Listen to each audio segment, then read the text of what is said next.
छत्तीसगढ़ में चल रही राष्ट्रीय रोवर रेंजर जम्बूरी आज समाप्त हो गई, मगर बीजेपी की अंदरूनी राजनीति को उजागर कर गई।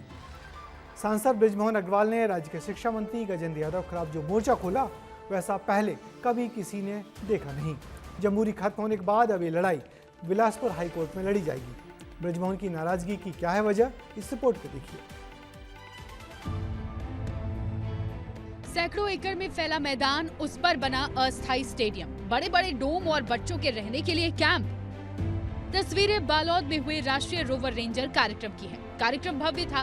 देश विदेश से इस आयोजन में 15,000 से ज्यादा रोवर रेंजर और सीनियर स्काउट गाइड्स ने भाग लिया था। लेकिन जितना बड़ा ये कार्यक्रम था, उतनी ही इस पर सियासत हुई।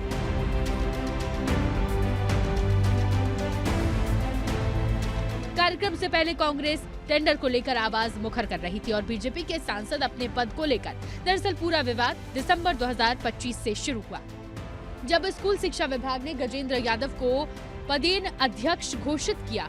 बृजमोहन ने दावा किया कि वो 5 साल के लिए चुने गए अध्यक्ष है, इस्तीफा नहीं दिया, जिसके बाद राष्ट्रीय अध्यक्ष अनिल जैन ने स्पष्ट किया कि छत्तीसगढ़ नियमों के अनुसार शिक्षा मंत्री ही पदेन अध्यक्ष होता है।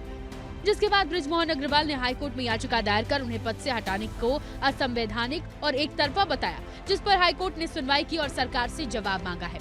हाईकोर्ट के आदेश से बीजेपी में कोई खुश हो या ना हो, लेकिन बृजमोहन अग्रवाल खुश है। उनका कहना है कि उनकी कही हुई बातें ही सही साबित हो रही है। इधर कांग्रेस भी हाईकोर्ट के आदेश से खुश है। ये सब आपका विषय है, क्योंकि हाईकोर्ट में मामला अब चला गया है और हाईकोर्ट ने नोटिस जारी कर दी है। तो मुझे लगता है कि हाईकोर्ट के निर्णय तक मुझे कुछ कहना उचित नहीं होगा। बृजमोहन अग्रवाल का संतुष्ट होना समझ भी आता है, क्योंकि उन्होंने अपने पद को लेकर अपनी ही पार्टी के खिलाफ कदम उठाया और उन्हें सफलता भी मिली। लेकिन कांग्रेस क्यों खुश है, वो भी समझिए। टेंडर खुलने से पहले वहां काम शुरू हो चुका था। मंत्री जी ने आप ही लोगों के कैमरे के सामने स्वीकार भी किया है कि हाँ, वहां पर काम शुरू हो चुका है। जिला शिक्षा अधिकारी ने स्वीकार किया है। सारे अधिकारी, मंत्री, सारे व्यापारी लिप्त हैं इसमें। इन सब के खिलाफ हम न्यायालय गए थे।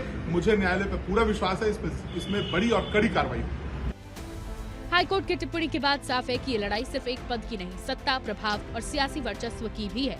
फैसला 12 जनवरी को आ सकता है, लेकिन फिलहाल छत्तीसगढ़ की राजनीति में स्काउट गाइड विवाद चर्चा के केंद्र में है। विस्तार न्यूज के लिए रायपुर से खुमन साहू की रिपोर्ट। तो जिस कार्यक्रम का मकसद अनुशासन, सेवा और नेतृत्व सिखाना था, वही आयोजन छत्तीसगढ़ में सियासी खींचतान का अखाड़ा बन गया। एक और बीजेपी के अंदर पद को लेकर खींचतान मची है, तो दूसरी ओर कांग्रेस के आरोप और अब हाईकोर्ट की दखल ने स्काउट गाइड के विवाद को बढ़ा दिया है। वैसे कोर्ट का फैसला 12 फरवरी को आने को है, लेकिन उससे पहले ये मुद्दा लगातार गर्माता रहेगा।